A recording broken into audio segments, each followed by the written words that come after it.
नमस्कार दोस्तों, आप सभी का स्वागत करते हैं हमारे चैनल पश्चिम बंगाल न्यूज की ओर से। देर ना करते हुए चलिए जानते हैं पश्चिम बंगाल की ताजा खबरें। अगर आपने अभी तक हमारा चैनल को सब्सक्राइब नहीं किया है तो जल्दी से सब्सक्राइब और वीडियो को लाइक करें ताकि हमारी सारी खबरें सबसे पहले आप तक पहुंच सके। और वीडियो को कहां से देख रहे हैं कमेंट में जरूर बताएं। ममता से मोदी तक, पश्चिम बंगाल के चुनाव में कौन कितना ताकतवर। पश्चिम बंगाल में इस महीने होने वाले विधानसभा चुनाव किसी के लिए सत्ता में बने रहने की लड़ाई है तो किसी के लिए कुर्सी हथियाने की और किसी के लिए अपने अस्तित्व की रक्षा की। इस बात पर अनुमान लगाए जा रहे हैं कि इसमें कौन जीतेगा और कौन विपक्ष की भूमिका में रहेगा। राजनीति पर बहस करने वाले अक्सर कहते हैं कि चुनावी गणित हमेशा सीधा नहीं होता। इसकी वजह यह है कि चुनाव कभी मुद्दों पर होते हैं और कभी नतीजा उम्मीदवारों पर निर्भर होता है। इसमें कई बार एकदम अलग समीकरण काम करते हैं। बंगाल में महिलाओं बेरोजगारों को हर महीने 3,000 रुपए, भाजपा के 15 पेज के संकल्प पत्र की खास बातें। पश्चिम बंगाल विधानसभा चुनाव 2026 के लिए भारतीय जनता पार्टी ने अपना संकल्प पत्र जारी कर दिया है। पार्टी ने अपने संकल्प पत्र को भोरसार शोपोथ नाम दिया है। इस अवसर पर केंद्रीय गृह मंत्री अमित शाह ने बृहस्पतिवार को कोलकाता में ममता बनर्जी सरकार के 15 साल के शासन को बुरा सपना करार दिया और भोरसार शोपोथ में 15 वादे किए। भाजपा ने पश्चिम बंगाल को सोनार बांग्ला बनाने के लिए वादों की झड़ी लगा दी। इसमें महिलाओं को आर्थिक आजादी, युवाओं को बेरोजगारी भत्ता और घुसपैठियों के खिलाफ अब तक का सबसे कड़ा रुख शामिल है। हुमायूं कबीर के 2000 करोड़ वाले स्टिंग पर अमित शाह ने पहली बार तोड़ी चुप्पी। अमित शाह ने कहा कि बीजेपी बंगाल में भरोसे का शासन स्थापित करेगी और राज्य को सोनार बांग्ला बनाएगी। उन्होंने कहा कि नरेंद्र मोदी के नेतृत्व में देश आगे बढ़ रहा है। कोलकाता में आयोजित कार्यक्रम में अमित शाह ने पश्चिम बंगाल की राजनीति को लेकर बड़ा बयान दिया। उन्होंने ममता बनर्जी पर निशाना साधते हुए कहा कि बीजेपी पूर्ण बहुमत के साथ सरकार बनाएगी और राज्य में बदलाव लाएगी। उन्होंने यह भी कहा कि बीजेपी कोई वंशवादी पार्टी नहीं है और बंगाल का ही कोई कार्यकर्ता मुख्यमंत्री बनेगा। अमित शाह ने कहा, आप ममता जी की क्षमताओं से अनजान हो। हल्दिया के हेलीपैड मैदान में भगवा तूफान, शुभेंदु अधिकारी ने ममता बनर्जी सरकार को उखाड़ फेंकने का किया आह्वान। पश्चिम बंगाल विधानसभा चुनाव 2026 के महासंग्राम में दक्षिण बंगाल का सियासी पारा 7वें आसमान पर है। हल्दिया के हेलीपैड मैदान में आयोजित प्रधानमंत्री नरेंद्र मोदी की ऐतिहासिक विजय संकल्प जनसभा में नेता प्रतिपक्ष और मेदिनीपुर के भूमिपुत्र शुभेंदु अधिकारी ने ममता बनर्जी सरकार के खिलाफ आर पार की जंग का ऐलान कर दिया। हजारों की संख्या में उमड़े समर्थकों के बीच शुभेंदु ने मुख्यमंत्री ममता बनर्जी के नेतृत्व वाली सरकार को भ्रष्ट और चोरों की सरकार करार देते हुए सत्ता परिवर्तन का पुरजोर आह्वान किया। खड़गपुर में अभिषेक बनर्जी की सीक्रेट मीटिंग, चुनाव से पहले मेदिनीपुर घाटाल के नेताओं को दिया जीत का मंत्र। टीएमसी ने पश्चिम बंगाल विधानसभा चुनाव 2026 की तैयारियों का अपना गियर बदल दिया है। संगठन में नई जान फूंकने के लिए टीएमसी के अखिल भारतीय महासचिव और सांसद अभिषेक बनर्जी गुरुवार को अचानक खड़गपुर पहुंचे। उन्होंने खड़गपुर ग्रामीण थाना क्षेत्र के रूपनारायणपुर स्थित ग्रीनलैंड होटल में मेदिनीपुर और घाटाल लोकसभा क्षेत्रों के दिग्गज नेताओं और विधायकों के साथ एक बंद कमरे में मैराथन बैठक की। हेलीकॉप्टर से करीब 1 घंटे की देरी से पहुंचे अभिषेक बनर्जी ने सीधे तौर पर बूथ स्तर की कमियों और चुनावी रणनीतियों पर चर्चा की।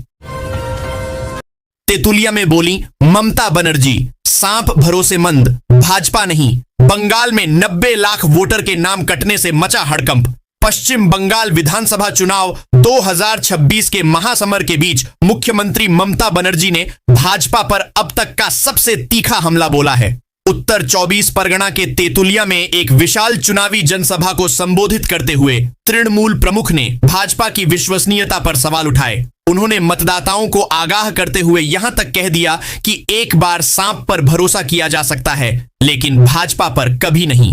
ममता बनर्जी ने भाजपा पर चुनावी धांधली और संस्थानों के दुरुपयोग के गंभीर आरोप लगाए हैं। अमित शाह ने जारी किया बीजेपी का संकल्प पत्र, बंगाल के सीएम पर किया बड़ा ऐलान, कहा 6 महीने में लागू करेंगे यूसीसी। पश्चिम बंगाल विधानसभा चुनाव 2026 के रण में भारतीय जनता पार्टी ने अपना सबसे बड़ा ट्रंप कार्ड खेल दिया है। केंद्रीय गृह मंत्री अमित शाह ने शुक्रवार को कोलकाता में भाजपा का संकल्प पत्र जारी करते हुए साफ कर दिया कि अगर बंगाल में भाजपा की सरकार बनती है तो मुख्यमंत्री कोई बाहरी नहीं, बंगाल का बेटा ही होगा। इसके साथ ही उन्होंने तुष्टीकरण की राजनीति को खत्म करने के लिए सत्ता संभालने के महज 6 महीने के भीतर राज्य में समान नागरिक संहिता यूसीसी लागू करने का ऐतिहासिक वादा किया है।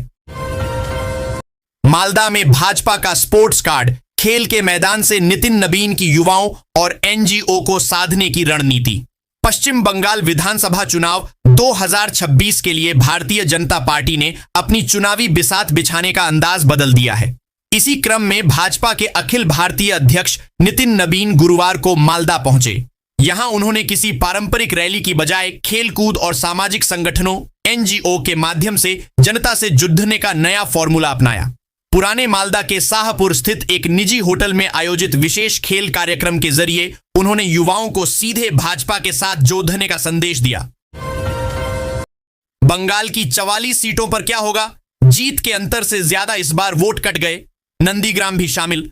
सुप्रीम कोर्ट में एक जनहित याचिका दायर की गई है जिसमें मांग की गई है कि आधार कार्ड केवल 6 वर्ष तक के बच्चों को ही जारी किया जाए और इसके बाद आधार बनवाने की प्रक्रिया उपमंडल मजिस्ट्रेट या तहसीलदार कार्यालय के माध्यम से कराई जाए।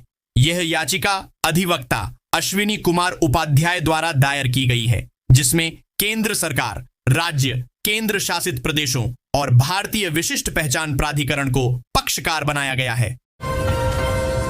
पश्चिम बंगाल में बाबरी मस्जिद बनाने की बात करने वाले हुमायूं कबीर के वायरल वीडियो पर विवाद क्यों?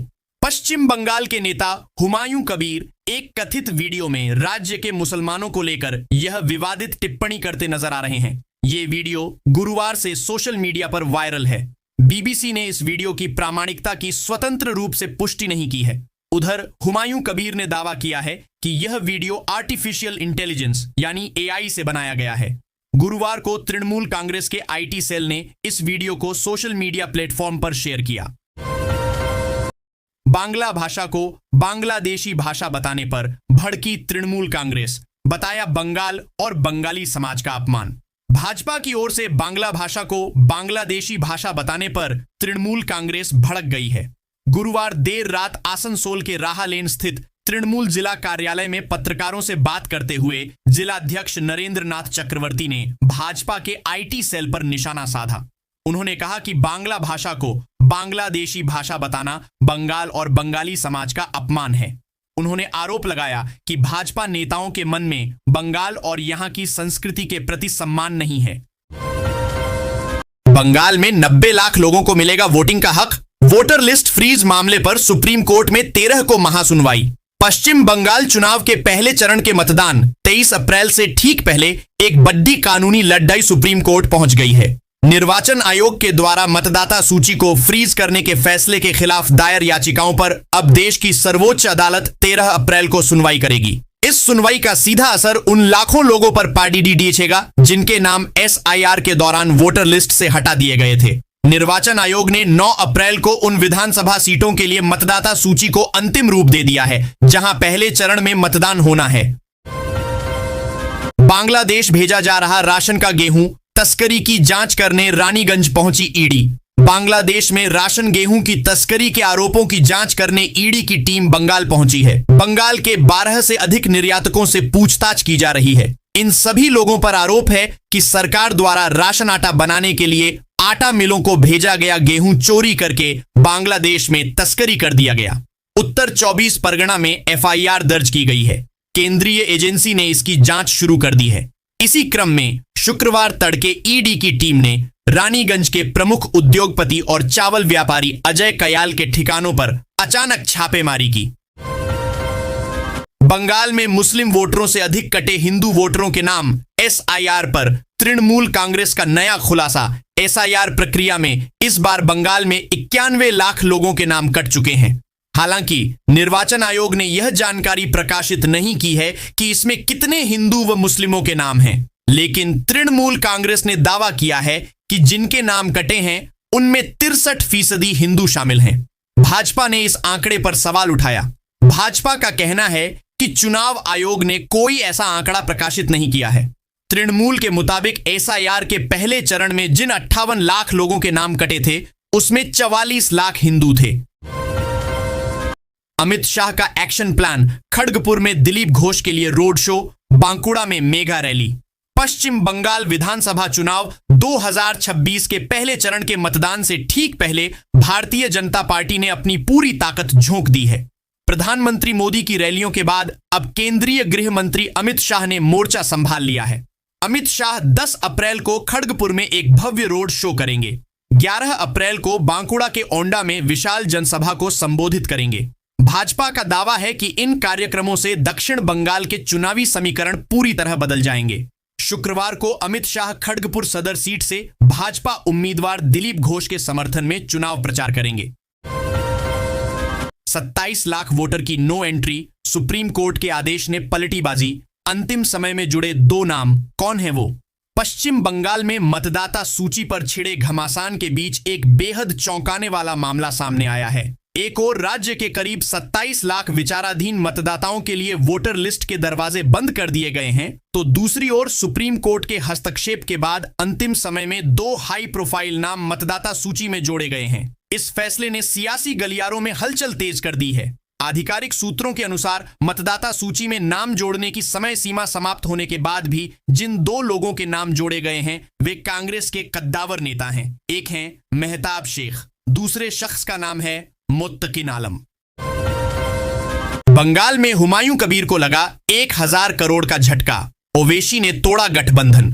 पश्चिम बंगाल में विधानसभा के लिए होने जा रहे पहले चरण के मतदान से ठीक पहले ऑल इंडिया मजलिस ए इत्तेहादुल मुस्लिमीन ने हुमायूं कबीर की पार्टी से अपना गठबंधन तोड़ लिया है। ऑल इंडिया मजलिस ए इत्तेहादुल मुस्लिमीन ने ट्वीट किया, हुमायूं कबीर के खुलासों ने बंगाल के मुसलमानों की असुरक्षा को उजागर किया है। AIM ऐसे किसी भी बयान से खुद को नहीं जोड़ सकती जिससे मुसलमानों की गरिमा पर सवाल उठे। AIM ने कबीर की पार्टी से अपना गठबंधन वापस ले लिया है।